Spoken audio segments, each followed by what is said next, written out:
Salut les bracaillons, bienvenue dans mon atelier.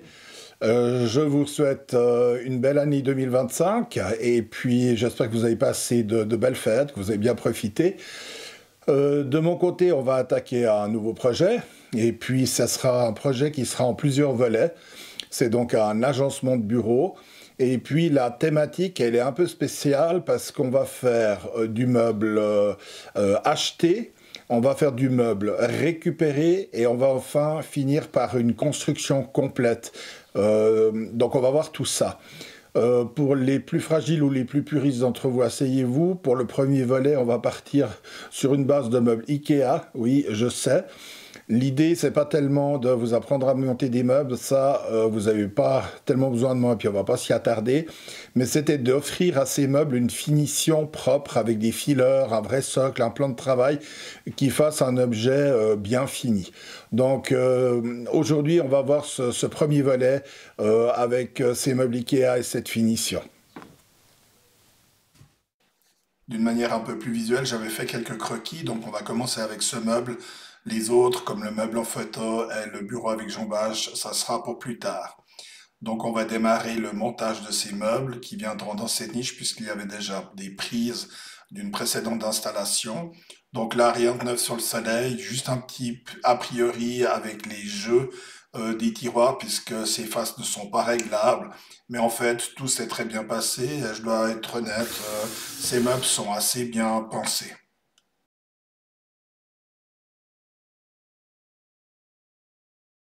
Lors de la fabrication d'un socle caché, c'est la bonne occasion de passer des chutes et dans mon stock, j'ai de quoi faire.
On va maintenant procéder à un élégie sous les traverses du socle pour pas que la pièce appuie entièrement sur le sol en cas d'irrégularité de ce dernier.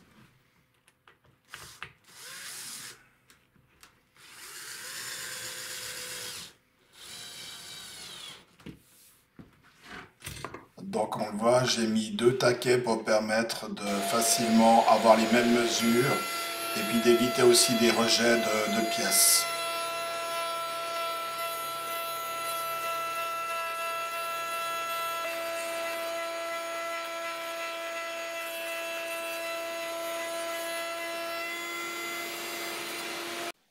On voit bien maintenant cette élégie. On passe au traçage pour distribuer et répartir par rapport à mes meubles l'emplacement des traverses du socle.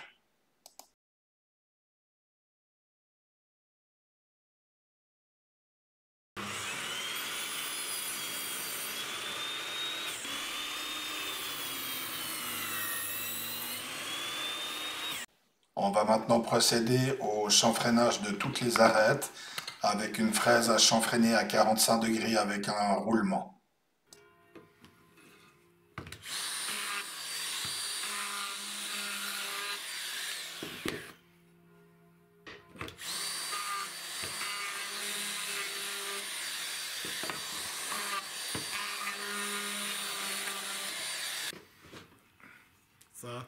Ça marche encore.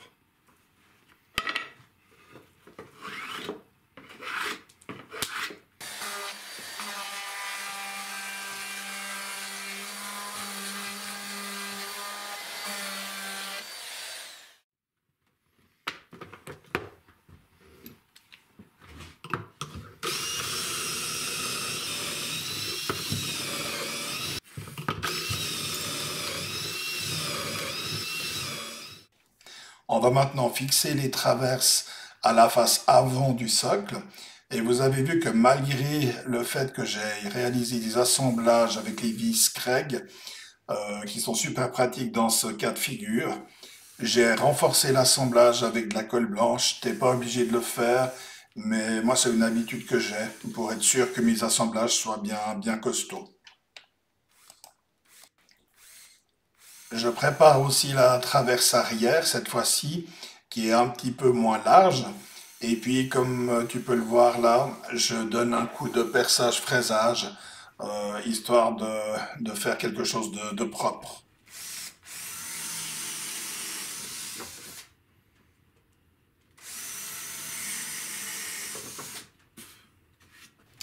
Là aussi, je renforce mon assemblage avec de la colle blanche. Je visse avec des vis à tête fraisée et partiellement filetée. Et puis là, on voit que je vais régler mon couple de serrage pour m'assurer d'avoir toujours la même profondeur de pénétration de mes vis.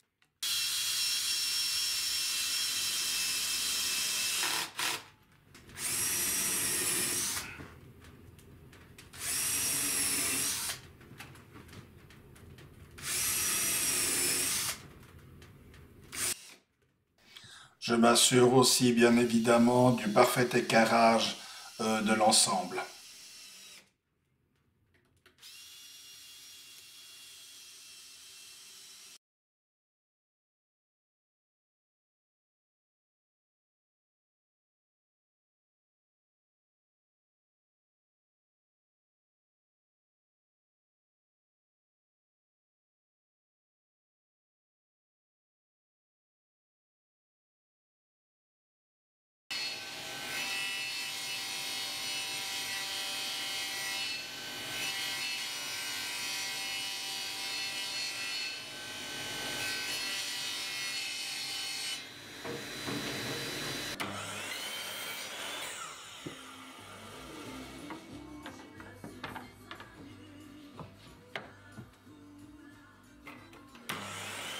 Alors là, je scie les supports de tablettage et là, j'avais acheté des pièces en plus, en fait des socles, aussi chez Ikea, que j'utilise, que je détourne pour les utiliser comme tablettage ou filler si tu préfères.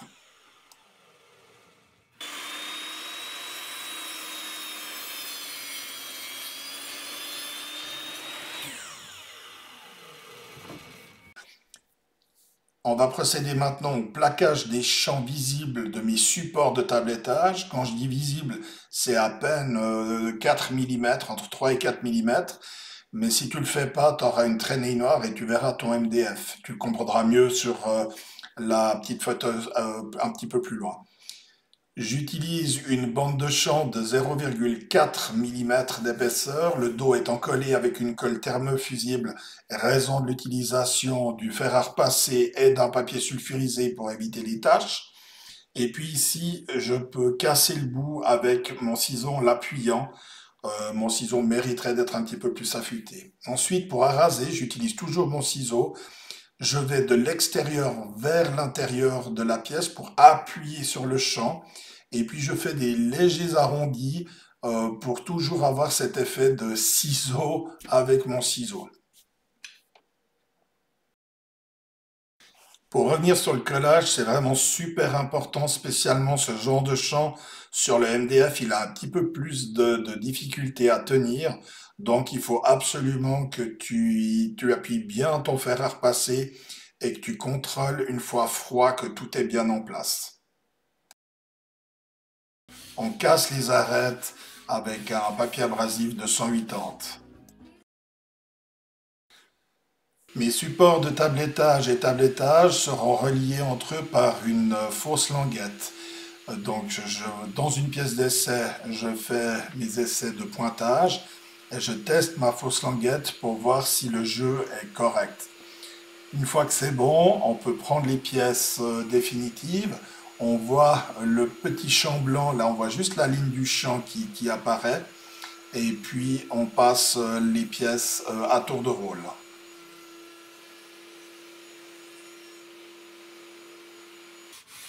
De nouveau, on casse les angles de la rainure au papier de 180 et on contrôle s'il y a besoin de redonner un petit coup ailleurs. On s'est occupé des supports de tablettage qui seront visibles que sur une très faible partie. Maintenant, on va s'occuper des tablettages qui seront visibles, eux, sur toutes leurs dimensions. La fraise, dans son épaisseur, n'est pas touchée, mais le pointage est différent. Et puis là, moi, j'utilise un appui pour éviter de déverser quand on a des pièces hautes. Si tu as une lumière qui est assez large, tu n'as pas besoin de ça, tu peux simplement jouer avec ton guide en avant ou en arrière. C'est quelque chose qu'il faudra que je modifie une prochaine fois.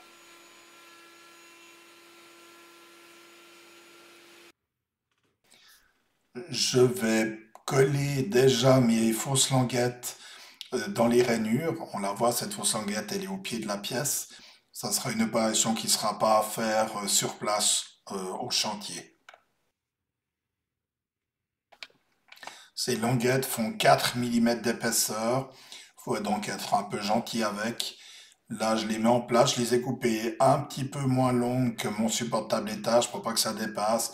Et avec la colle, je m'assure de la pénétration en tapant un petit peu. Là aussi, histoire de gagner du temps quand je serai à la pause, je fais un pré-perçage, fraisage des supports de tablettage pour que ça soit propre et plus facile lors de la pause.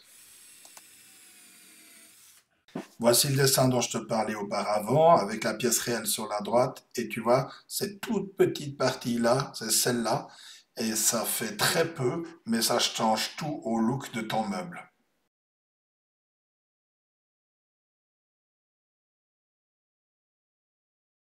On se retrouve maintenant au chantier. J'ai fait une petite marque sur le parquet qui sera en fait l'arrière de ma face avant.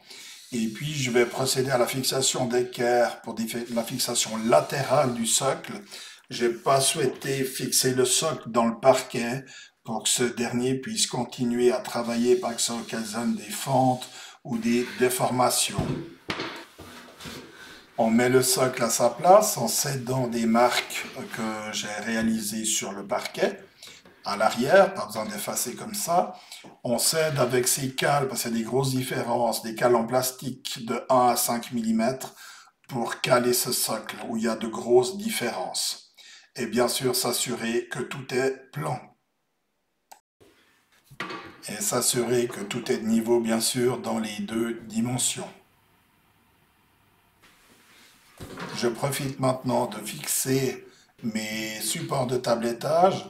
On les voit un petit peu mieux ici que lorsque je les réalisais à l'atelier, avec le champ plaqué, la rainure et puis cette fausse languette. On présente maintenant notre face rapportée, notre face décor, celle qu'on verra par la suite. Et puis, on s'aperçoit très rapidement que le jeu à gauche est bon, mais dès 40 cm, ça commence déjà à ouvrir, et puis ça va pas en s'améliorant. On le voit dans la partie centrale, on a jusqu'à 18 mm de faux et 12-13 dans la partie droite. Il faut qu'on corrige ça, d'autant plus qu'on veut un socle d'une hauteur de 70 mm. On va devoir donc tracer ces différences pour pouvoir les estomper. Donc j'utilise le crapaud qui me permet de faire un report juste de ces différences en marquant ma fausse face de socle, ce qui me permettra par la suite de donner un coup de scie sauteuse. Là, on est sur la partie gauche du socle qui reposait, donc là j'ai effectivement 70 mm, 70, et puis c'est à partir de là que ça commence à se gâter. On attaque à la scie sauteuse, on essaye de toujours laisser juste le trait visible dans ces cas-là, Et puis on finit en bouffant le trait avec la raboteuse. On peut délarder très légèrement derrière. Le délardage, c'est une sorte de chanfrein avec un faible angle, juste pour qu'on soit sûr que des parties ne rentrent pas en conflit quand on va le plaquer. Ensuite, un petit coup de papier de verre. Maintenant, on va pouvoir le présenter et puis voir un petit peu ce que ça donne.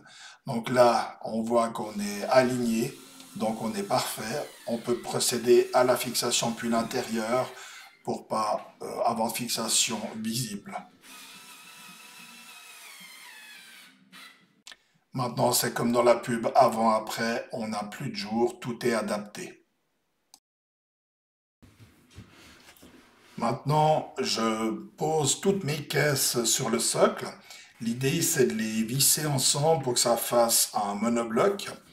Pour revenir à mon chanfreinage de socle avant, ça permet aussi quand on glisse les caisses à ce qu'elles ne ripent pas, qu'elles puissent bien coulisser. Ensuite, on les visse ensemble. Sur ces meubles Ikea, les bords, ils sont pleins, ce qui n'est pas le cas du centre. Donc, on a une fixation qui est costaud. Et puis, on peut aussi faire tirer nos vis, c'est pas un problème. Maintenant, en ayant un meuble complètement assemblé, c'est plus facile de l'aligner. Ici, j'ai fait un trait où le caisson et pas le support de tablettage doit venir aligner. Alors, désolé, j'ai dû faire ça à une main.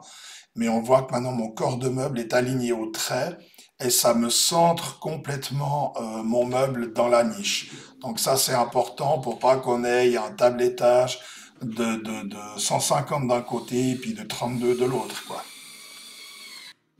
Une fois qu'on est bien en place, on met une vis à chaque extrémité pour être certain que le meuble ne bouge plus. Il y a une traverse arrière, donc on le fixe aussi le meuble à la traverse arrière. Et puis là, j'ai fait un carrelet qui me permettra de poser mon plan de travail. Donc là aussi, toujours contrôler ces meubles pour que tout soit de niveau.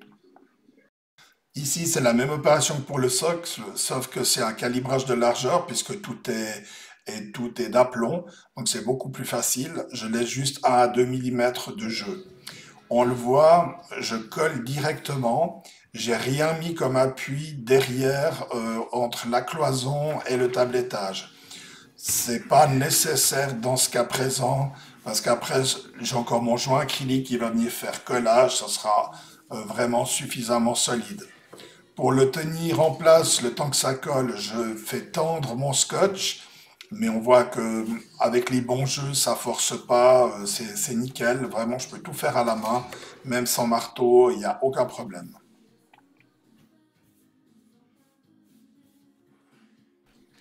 On procède de la même chose des deux côtés, donc rien d'extraordinaire. Partout où je peux mettre un serre-joint, ben, je le mets. Comme j'ai encore pas mis le plan de travail, je peux passer un serre-joint sur la partie haute.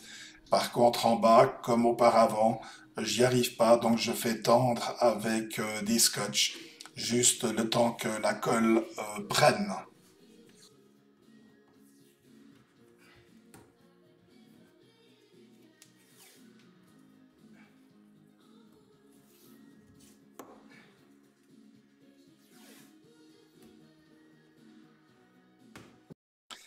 J'imprime un modèle de poignée que j'ai customisé, ainsi que les deux gros passages pour câbles, aussi gros pour me permettre de passer une main.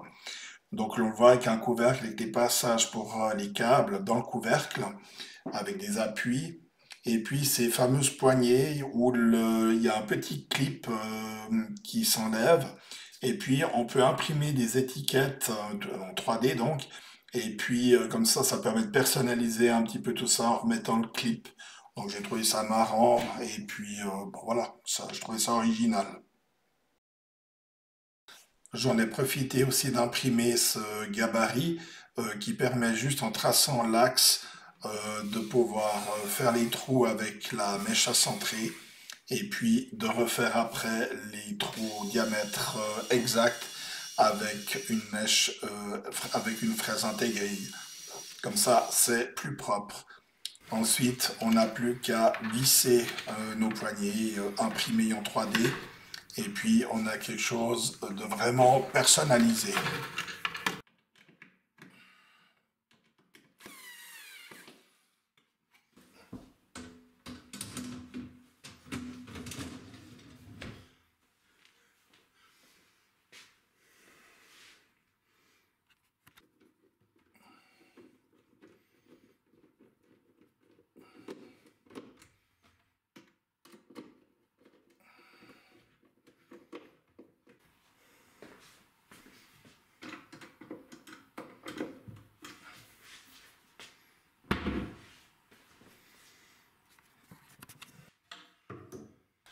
Ensuite, je profite que le plan de travail n'est pas encore en place pour pré-percer les trous de fixation du plan de travail.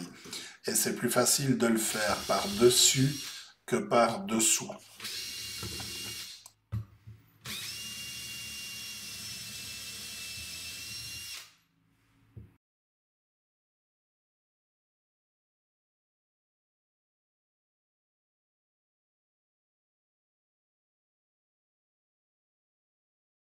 On va attaquer maintenant le dernier élément de notre meuble, le plan de travail. J'ai choisi pour ce faire un plan de travail dans une ancienne spécialisée. Tu peux obtenir ce plan de travail stratifié post-formé de 39 mm d'épais avec une âme en panneau de particules haute densité et résistant à l'humidité. On peut le trouver en 600, 640 et 900 mm de profondeur, tout dépend de ce que tu fais. On peut faire les assemblages, plaquage de champ, débitage, enfin bref, tu peux les personnaliser.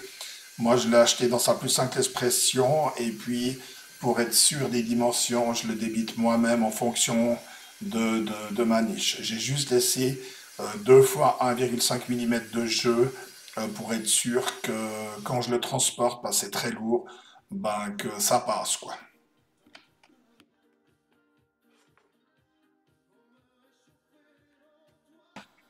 Ensuite, si tu es un habitué de ma chaîne, ben, je vais faire les passages de câbles avec la Shaper. Si t'es pas un habitué, ben, il y a beaucoup de vidéos qui traitent de machinage effectué à l'aide de la Shaper, donc je t'engage à t'abonner et à aller regarder tout ça. Et puis un petit test de mon passage de câble pour voir si tout est correct, et ça l'est.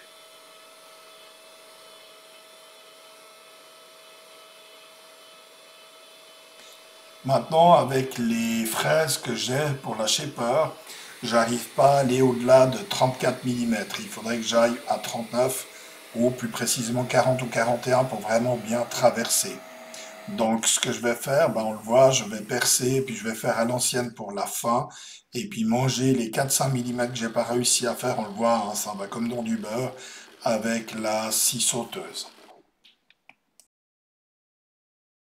À l'aide d'une fraise à fleurer à roulement, je finis ces entailles.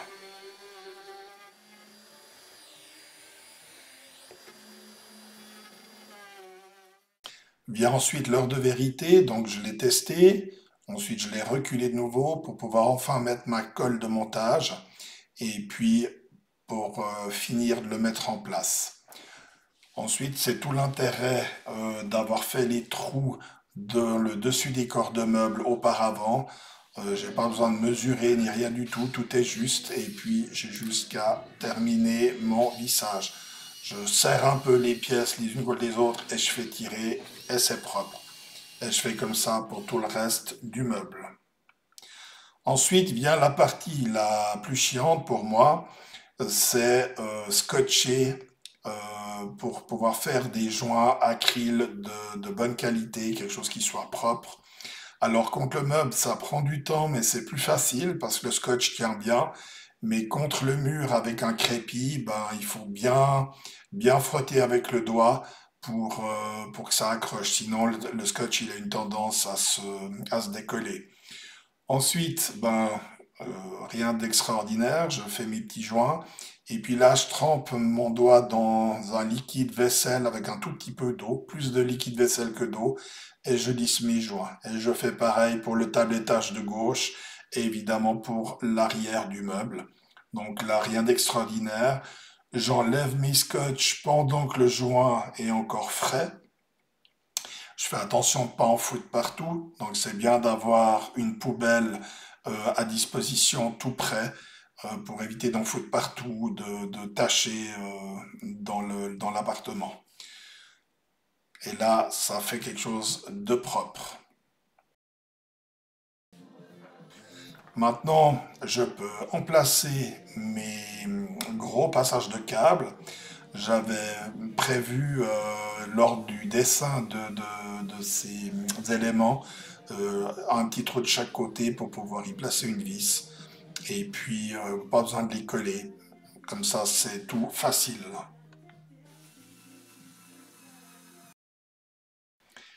Et il ne reste plus que le petit couvercle qui s'adapte facilement. Voilà, notre meuble est enfin terminé. On le voit avec ses tablettages latéraux, le plan de travail qui déborde, le socle en retrait, les joints acryliques qui finissent très proprement cette réalisation. Eh bien, on a la perception d'un meuble complètement intégré à son environnement, quelque chose qui fait propre. Donc, c'est ça que je voulais amener, une finition de menuisier avec des meubles du commerce. Maintenant, ajuster encore les plaintes contre le socle, remplir ce meuble et on aura complètement terminé. Que retenir de la petite vidéo du jour? Eh bien, on voit qu'on avait une niche avec des dimensions quelconques, que c'est rare sur le marché, peu importe le fournisseur de meubles en kit, qu'on a rarement les éléments de la bonne dimension ou de l'exacte dimension, ce qui fait qu'on a toujours normalement des trous. Et puis là, on voit qu'avec ce qu'on dit en Suisse romande, des tablettages, des fileurs, un vrai socle et puis un plan de travail assez épais, en bas, on arrive à quelque chose, à un résultat assez propre, et puis qui permet de ranger mon imprimante 3D, le laser que Marc de la Bisounerie m'avait fait gagner. J'en passe et des meilleurs. Donc voilà, là c'était surtout, j'ai pris cette option-là pour montrer qu'on pouvait réaliser ces choses-là. Par exemple, parce que des fois on fait un projet, puis on a une armoire qui est assez récente, on n'a pas envie de l'acheter, donc on l'intègre. Bon, donc, voilà, c'est l'occasion. Puis là, ben, j'ai acheté directement les meubles, c'était uniquement par manque de temps. Le reste, si vous regardez ma vidéo numéro 1, vous verrez comment construire un de ces meubles. C'est pas super compliqué, ça demande juste un peu de soin avec le mélaminé. Ensuite, la petite chose remarquable, c'est la fraise que j'ai employée pour faire les rainures dans les fileurs. On voit que cette fraise est réglable, elle est super pratique et surtout elle est très précise. Vous pouvez la régler vraiment pour avoir juste le jeu qu'il faut. Donc voilà un petit peu, au final, ces deux choses que je tenais à souligner. Pour la suite, pour le prochain volet, on va attaquer le meuble récupéré et le bureau en lui-même qui viendra se superposer à ce meuble récupéré. Là, ça sera une autre paire de manches. Il y aura beaucoup de travail avec des coupes d'onglets. Donc là, il s'agira d'être précis, notamment au débitage. Donc, on se revoit bientôt pour la suite de nos aventures. Et d'ici là, bricolez bien. Salut les bracaillons!